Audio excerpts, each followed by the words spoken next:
سیاسیات میں اعجاز حیدر کی طرف سے خوش آمدید۔ جیسے جیسے باہر کا درجہ حرارت گرتا چلا جا رہا ہے، سیاسی موسم کا درجہ حرارت جو ہے وہ بڑھتا چلا جا رہا ہے، یا ہو سکتا ہے وہ بھی کسی جو ماڈریشن کی طرف آ رہا ہو۔ بہرحال کراچی سے واقعات شروع ہوئے۔ 10ویں محرم کو وہاں پہ بم دھماکہ ہوا جس میں بہت ساری ہلاکتیں ہوئیں اور لوگ زخمی بھی ہوئے۔ بعد میں پتہ چلا کہ یہ خودکش حملہ نہیں تھا بلکہ کسی نے بام جو ہے وہاں پہ نصب کیا ہوا تھا۔ اس کے فوراً بعد بولٹن مارکیٹ میں اور لائٹ ہاؤس ایریا میں جو ہے مارکیٹیں جو ہیں ان کو جلایا گیا۔ اس کے بعد فسادات کا ایک سلسلہ شروع ہوا، اس میں ٹارگٹ کلنگ کا معاملہ بھی شروع ہو گیا۔ اس میں لیاری میں آپریشن بھی ہوا۔ اس آپریشن کے خلاف جو ہے پاکستان پیپلز پارٹی کی طرف سے بہت ساری آوازیں اٹھی اور بلکہ وزیر داخلہ رحمان ملک صاحب کی باضابطہ مذمت کی گئی، نواب یوسف تالپور صاحب نے کی۔ اس کے علاوہ سینٹ میں جو ہے وہ واک آؤٹ کیا گیا اس آپریشن کے خلاف۔ دیکھنا یہ ہے کہ یہ سارے معاملات جو ہیں یہ کس طرف جا رہے ہیں، کراچی کی صورتحال کے حوالے سے بھی اور جو عمومی سیاسی صورتحال ہے اس کے حوالے سے بھی، اور اسی کا تجزیہ کرنے کے لیے ہم نے مدعو کیا ہے۔ لاہور اسٹوڈیو میں ہمارے ساتھ تشریف رکھتے ہیں نذیر ناجی صاحب، کسی تعارف کے محتاج نہیں ہیں، بہت بڑے صحافی اور کالم نویس ہیں اور تجزیہ نگار ہیں۔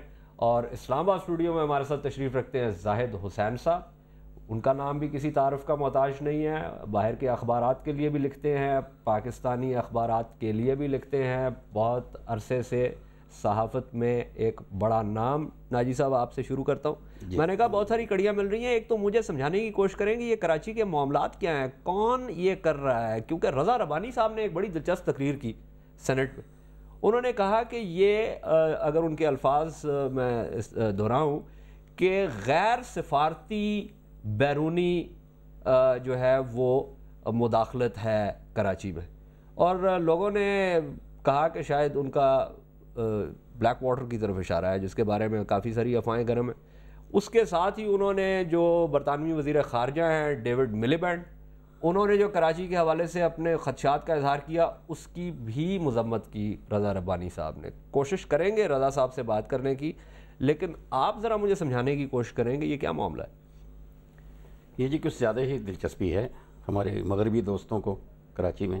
اچھا، آپ کو یاد ہوگا کہ امریکن ایمبیسڈر جو ہیں موجودہ، یہ جب سے پاکستان میں آئی ہیں آؤٹ آف اسلام آباد، انہوں نے اگر کہیں لانگسٹ اسٹے کیا تو کراچی میں کیا ہے۔ یہ 5 دن رہ کے آئیں وہاں پر۔ اس کی تو وجہ شاید ساحل بھی تو ہو سکتا ہے۔ سفارتکار اپنے کام پر ہوتے ہیں جہاں بھی ہوتے ہیں۔ چلیں، اور وہاں آپ کو یہ بھی معلوم ہوگا کہ یہ ایم کیو ایم کے ہیڈ کوارٹر بھی گئی، اور یہ جتنے بھی ہمارے سفارتی مہمان جاتے ہیں ان کی ملاقاتوں میں صوبائی حکومت کم ہوتی ہے لیکن شہری حکومت زیادہ ہوتی ہے۔ مصطفیٰ کمال صاحب سے سب ملتے ہیں یہ، اور انہیں وائٹ ہاؤس جانے کا بھی اعزاز حاصل ہو چکا ہے، وہ دنیا کے بہترین میئرز میں بھی شمار ہو چکے ہیں۔ آپ اپنے کالمز میں ایک بڑا دلچسپ جو ہے وہ اردو کا لفظ استعمال کرتے ہیں وائٹ ہاؤس کے لیے، قصر ابیض۔ جی ہاں، تو قصر ابیض میں بھی ان کو جانے کا شرف حاصل ہو چکا ہے۔ مشرف باریابی حاصل کر چکے ہیں۔ اچھا، اس کے بعد جی آپ نے یہ بھی دیکھا ہوگا کہ ڈیوڈ ملیبینڈ صاحب بھی اس بار پبلک کے اپیئرنس دے کے آئے ہیں۔ عام طور پہ سفارتکار ایسا کرتے نہیں ہیں، لیکن انہوں نے باقاعدہ مدارک خائف پر جا کر بھی ان کو خراج عقیدت پیش کیا اور مختلف لوگوں سے ملے، گورنر صاحب سے ملے، مصطفیٰ کمال صاحب سے ملے، ان کی بھی تعریف کی۔ حتیٰ کہ جو پاکستان اور افغانستان میں 2 ملکوں پر مامور ہیں جن کا دائرہ اختیار یہیں تک ہی ہے، وہ بھی کراچی گئے اور کراچی جا کر وہ بھی انہی لوگوں سے ملے جن سے دوسرے ان کے ہالبروک صاحب کی بات، ہالبروک صاحب بھی وہاں گئے۔ جی، تو اس سے معلوم ہوتا ہے کہ وہاں کچھ زیادہ دلچسپی لی جا رہی ہے۔ دوسرے کراچی کے بارے میں آپ کو معلوم ہوگا اعجاز صاحب کہ اس شہر میں بے شمار جو ہیں کہنا چاہیے کہ قوتیں بیک وقت سرگرم ہیں، وہ سیاسی بھی ہیں، وہ غیر سیاسی بھی ہیں۔ مثلا میرا یہ اندازہ ہے کہ جو ٹیررزم کا بڑا بلاسٹ ہونا ہے وہ کراچی میں ہونا ہے۔ اس سے کیا مراد ہے آپ کی؟ دیکھیں جی، آپ کو معلوم ہوگا کہ اس کے فاٹا کے علاوہ پاکستان میں القاعدہ کے جتنے بڑے بڑے لوگ گرفتار ہوئے ہیں یا پائے گئے، زیادہ تر کراچی سے، وہ زیادہ کراچی میں تھے۔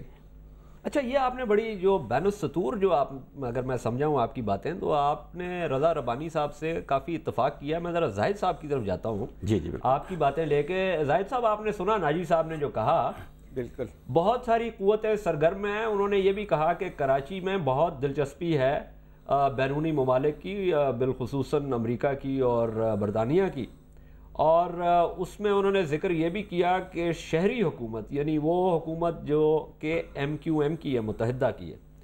تو یہ کیا معاملات ہیں؟ آپ کراچی سے تعلق بھی رہا، کراچی کے حالات پہ گہری نظر بھی آپ نے رکھی، کچھ سمجھائیں گے مجھے؟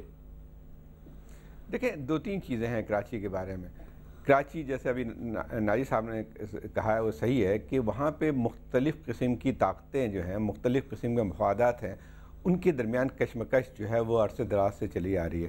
کبھی کوئی معاملہ ٹھنڈا ہو جاتا ہے، پھر کبھی گرم ہو جاتا ہے، اور وہ ہم عرصے دراز سے دیکھتے رہیں، آج سے نہیں بلکہ کئی عرصے سے. لیکن جو اب جو نئی صورتحال بن کے آئی ہے، وہ اس کی شاید کراچی کی اہمیت اس لیے بھی بن کے آتی ہے کہ کراچی پاکستان کا سب سے بڑا اس وقت جو ہے شہر ہے، اور یقینی طور پہ اس کی ایک اسٹریٹجک پوزیشن بھی ہے.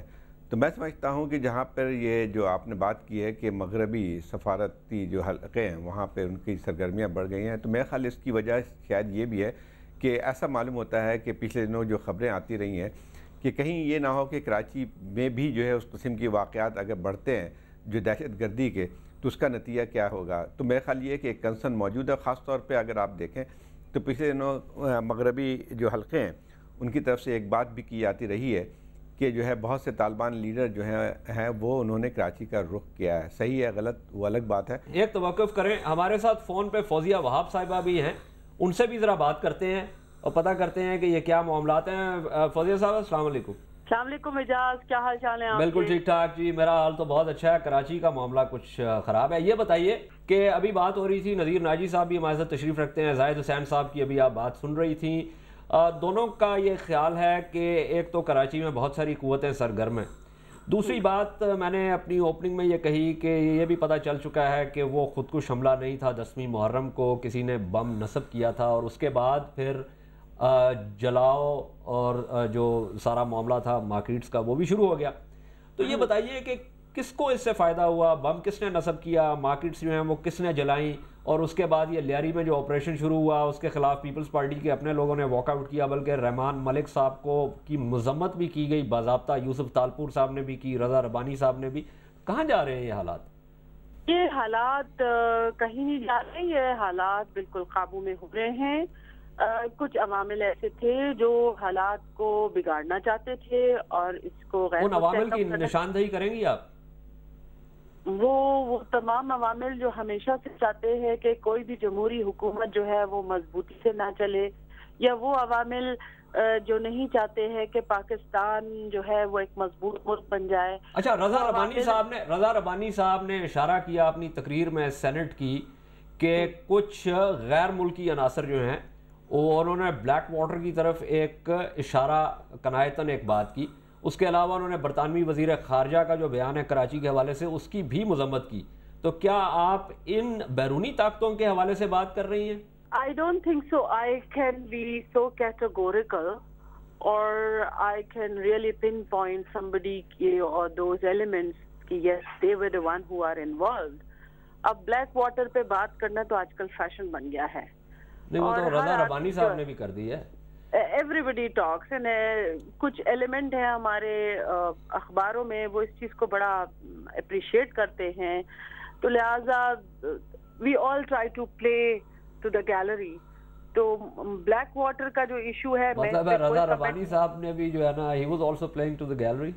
نہیں، اب آپ اس کو وہاں لے کے جا رہے ہیں. نہیں، میں نے تو ان کے بیان کے حوالے سے بات کی نا. انہوں نے اپنی سینٹ میں جو تقریر کی اس میں انہوں نے بھی کی ہے، یہاں ہمارے نیشنل اسمبلی میں خرم دستگیر نے کی تھی. تو وہ تو چلے پی ایم ایل این کے ہیں نا جی، وہ تو پی ایم ایل این کے ہیں، ان کو تو کہا جا سکتا ہے کہ وہ الگ بات کر رہی ہوتی ہے. کچھ اخباروں کے ایسے اخبارات ہیں وہ ان کا فوکس ہی اسی پہ ہوتا ہے، کچھ کالم نویس ہے جو اسی پر بات کر رہے ہیں. اچھا، مجھے یہ بتائیں فوزیہ صاحبہ، یہ بتائیے